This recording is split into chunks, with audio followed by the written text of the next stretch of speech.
Minorities के लिए Congress party ने अपने डिक्लेरेशन में अनाउंस किया है। मैं आपसे 2-3 अहम बातें कहने के लिए आया हूं। अगर आपको यह लगता है कि यह इलेक्शन महज असेंबली का इलेक्शन है, अगर आपको यह लगता है कि इस इलेक्शन के जरिए आप सिर्फ एक एमएलए चुनने के लिए 30 तारीख को वोट डालने जाएंगे, तो फिर आपका मकसद बहुत छोटा है। मेरा मानना है कि यह इलेक्शन महज असेंबली का इलेक्शन नहीं है।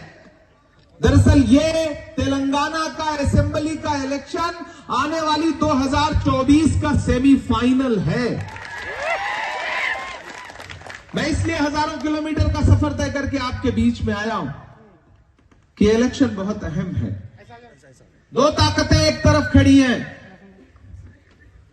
एक तरफ वो लोग खड़े हैं जो ये सोचते हैं कि ये मुल्क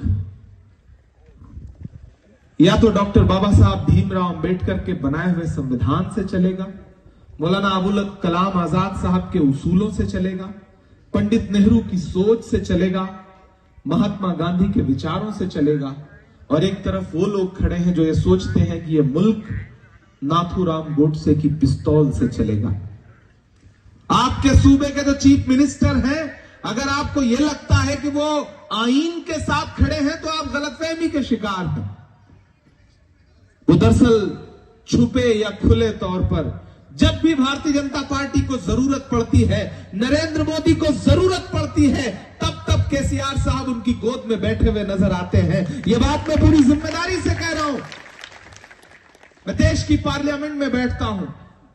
महज 34 साल की उम्र में मैं देश की सबसे बड़ी पंचायत, जिसे आप राज्यसभा कहते हैं, उसका मेंबर हूं। मैंने वहां बैठ के देखा है कि जब भी भारतीय जनता पार्टी को जरूरत पड़ती है, चाहे वो प्रेसिडेंट का इलेक्शन हो, चाहे वाइस प्रेसिडेंट का इलेक्शन हो, चाहे ट्रिपल तलाक का बिल हो, ये जो बीआरएस है या तो भाजपा के सपोर्ट में वोट करती है या भाजपा के सपोर्ट में वॉकआउट कर जाती है।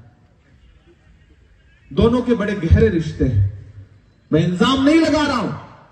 नरेंद्र मोदी आपके सूबे में आकर के, तेलंगाना में आकर के अपना भाषण देते हुए कहते हैं कि केसीआर मेरे पास आए थे अपने बेटे को चीफ मिनिस्टर बनवाने के लिए। कौन कह रहा है ये? प्रधानमंत्री कह रहे हैं। आज तक उसका जवाब देने के लिए केसीआर साहब ने कभी इनकार नहीं किया। अगर आपको यह लगता है कि ये जो कार है ये सेकुलरिज्म का झंडा लगा करके मुल्क में आगे बढ़ रही है, तो आपकी गलतफहमी है।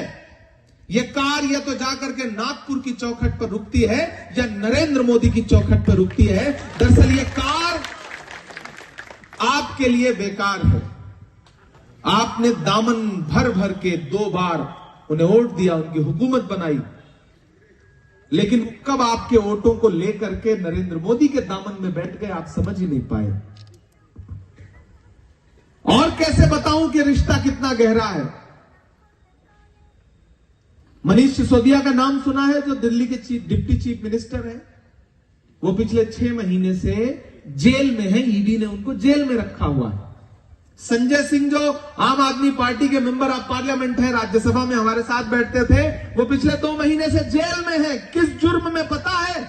और उस जुर्म का असली गुनहगार कौन है पता है? आपके सूबे के सीएम का परिवार। लेकिन आज तक आपने कभी देखा कि ईडी ने उनके परिवार को बुला करके जेल में डालने की कोई कोशिश की? नहीं की। कभी ये देखा कि वो ईडी जो 54 घंटे 56 घंटे बुला करके राहुल गांधी से पूछताछ करती है, वो कभी केसीआर की पार्टी के नेताओं से पूछताछ करती है? नहीं। क्योंकि केसीआर साहब ने भारतीय जनता पार्टी के लिए रेड कार्पेट बिछा रखा है, उनसे उनके रिश्ते हैं। लेकिन आपके सामने खड़े होकर के बातें उर्दू में बोल देंगे 2-4, तो आपको लगता है कि यार ये तो हमारा हमदर्द है। अरे कैसा हमदर्द है जो अपने भाषणों में, अपनी तकरीरों में कहता है कि हम 4% रिजर्वेशन को 12% करेंगे, लेकिन 10 साल गुजर जाने के बाद भी आज तक आपके रिजर्वेशन का पुरसाने हाल नहीं है। अगर किसी महफिल में, सियासी जलसे में कोई खड़ा होकर के ये सवाल करता है कि केसीआर 12% रिजर्वेशन का क्या हुआ, तो केसीआर कहता है बैठ जा, तेरे बाप को बताऊंगा। ये जबान है उसकी। वादा आपसे करता है कि डबल बेडरूम देंगे आपको, वादा किया ना। लेकिन आप बताओ, केसीआर का बंगला तो बन गया, बेटे का तो बन गया, बेटी का तो बन गया, दामाद का तो बन गया, आपको डबल बेडरूम मिला क्या?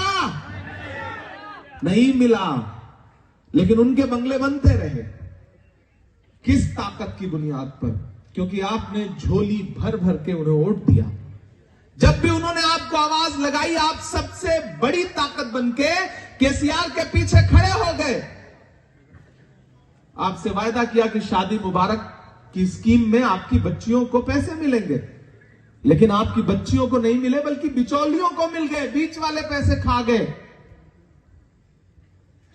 आपसे वादा किया कि औकाफ की जमीनें लुटने नहीं देंगे, लेकिन परगी वालों, पूरे हिंदुस्तान का सबसे पहला सूबा है तेलंगाना, जहां 77,000 एकड़ जमीनें हैं औकाफ की, और उसमें तकरीबन 60,000 जमीनें या तो लूटी जा चुकी हैं या बेच दी गई हैं। उनका कोई